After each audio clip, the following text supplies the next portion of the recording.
You know what's interesting about you both now is you have a connective thread, one of the most transcendent players in the history of women's basketball, and Caitlin Clark. And it's her birthday today. You guys both shouted her out. Yes, that's my Coach girl. Bluder and Aaliyah. Yeah, you can see on the right-hand side of your screen from Coach, and then Aaliyah doing a mashup of pictures, which is really sweet. Lisa Bluder just opened up about what it was really like coaching Caitlin Clark, and her answers are far more emotional than anyone expected. The legendary Iowa coach didn't hold back. She spoke candidly about the pressure, the chaos, and the behind-the-scenes moments that fans never got to see. This conversation sheds light on a side of the Clark era that's rarely been revealed, and it's absolutely captivating. So, here's a question for you. Do you think Lisa Bluder deserves more credit for shaping Caitlin Clark into the superstar she is today, or was Clark simply born with that level of talent? Love this for you guys because you guys are both still really close. Obviously, Aaliyah as a current teammate, but how close are you still, Coach, to Caitlin? Oh, I talk to her quite often. I follow all of her successes and everything. I just always want to be in her camp and support her. I have so much admiration for her, for what she has really not only just accomplished, but what she's handled in her young 24 years. Recently, Lisa Bluder sat down for an interview and got real about what it was like coaching Caitlin Clark at Iowa. And let me tell you, this wasn't the usual generic, she was great to coach spiel that coaches often give. Bluder actually shared meaningful insight into the experience, and honestly, it's far more complex than most people realize. To set the scene, Bluder coached Clark for 4 years at Iowa, from 2020 to 2024. During that time, Clark became the most talked-about player in women's college basketball history, breaking scoring records, selling out arenas, and putting Iowa basketball on the map like never before. And through all of it, Bluder was right there, managing the chaos behind the scenes. I told her today, your 20s have been pretty good to you. I would say so. Yeah, they've been transformative, I would say. In a recent conversation, Lisa Bluder opened up about how she still keeps in close contact with Caitlin Clark. She mentioned that she talks to her often and follows all of her successes, a fairly standard coach line. But then she said something truly striking. Bluder expressed immense admiration for Clark, not just for what she's achieved on the court, but for everything she's handled in her young 24 years. That phrase, what she's handled, is the key. Coaching Caitlin Clark wasn't only about basketball. It was about managing a media phenomenon, navigating unprecedented attention, scrutiny, criticism, and pressure. And Bluder had a front-row seat to all of it. She even joked with Clark on her birthday, saying, "Your 20s have been pretty good to you."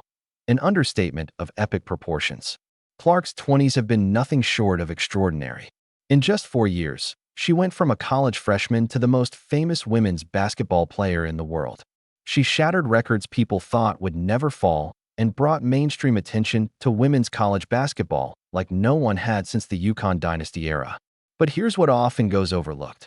While all of that was happening, Lisa Bluder had to coach her. Not just teach basketball skills, but manage her growth as a player and as a person, all while the sports world scrutinized every move. That's not a typical coaching job. That's something entirely different. Consider the daily challenges Bluder faced. Every game was sold out. National media coverage of Iowa centered on Clark. Opposing teams devised strategies specifically to stop her, sometimes putting multiple defenders on her for an entire game.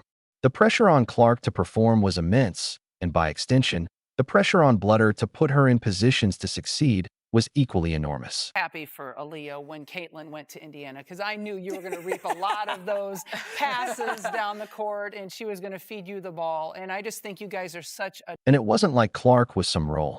Caitlin Clark wasn't just a player who occasionally had a good game. She was the engine that powered Iowa's entire offense. Every play ran through her. If she had an off night, Iowa usually lost. When she was on, they could beat anyone. That's an enormous amount of pressure for a college athlete, and an equally huge responsibility for a coach to manage. Bluder also had to handle the intense scrutiny Clark faced, especially during her junior and senior seasons when the spotlight was blinding. Critics debated whether Clark was overrated, selfish, or more concerned with stats than winning. As her coach, Bluder had to help her navigate that noise while still aiming to win games and develop the rest of the team. What's most striking about Bluder's comments is her admiration for how Clark handled it all. Clearly, there were tough moments, times when the pressure and expectations felt overwhelming. Through it all, Bluder was there, guiding her while also running a basketball program. The dynamic between Bluder and Clark was far from typical.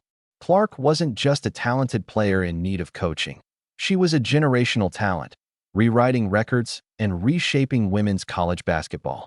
Bluder had to figure out how to coach someone of that caliber without stifling her creativity or limiting her impact. And honestly, she succeeded brilliantly. She let Clark be Clark, building the offense around her strengths and giving her the freedom to make plays. That requires real confidence as a coach, because if it fails, you're the one who takes the blame. Bluder also had to manage the rest of the team. Iowa had other key contributors, players like Monica Chinano, Kate Martin, Gabby Marshall, and Hannah Stawacki. Bluder ensured they felt valued and important, even as 90% of the media coverage focused on Clark. That's a delicate balance, and by all accounts, she handled it masterfully. Watching her final season in college with you here at the desk and then watching your relationship develop at the professional level. Yeah, honestly, it has been so great. It's always so weird when you play against someone and then you are on the same team and building that relationship. But I think just over the past 2 years, it's been amazing. From the first time she got to Indy and us just building that relationship on the court, off the court. The conversation also highlighted the relationship between Caitlin Clark and Aaliyah Boston, now teammates on the Indiana Fever. What's fascinating is how the connections Clark built in college have seamlessly carried over into her professional career.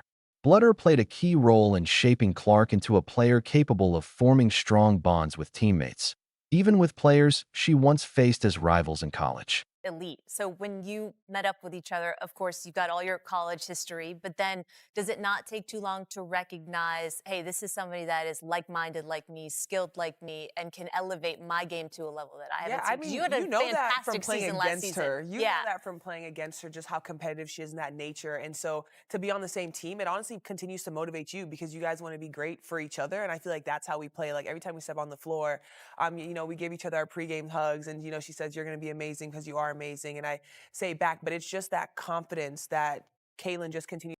Boston shared how Clark constantly builds her up and boosts her confidence on the court, a skill Clark clearly developed somewhere, much of it stemming from the environment Bluder created at Iowa. Bluder fostered a culture where players genuinely supported and lifted each other, and that kind of intentional leadership doesn't happen by accident. Bluder also had to navigate the harsh reality that Iowa never captured a national championship during Clark's tenure. The team reached the national title game twice, in 2023 and 2024, but fell short both times.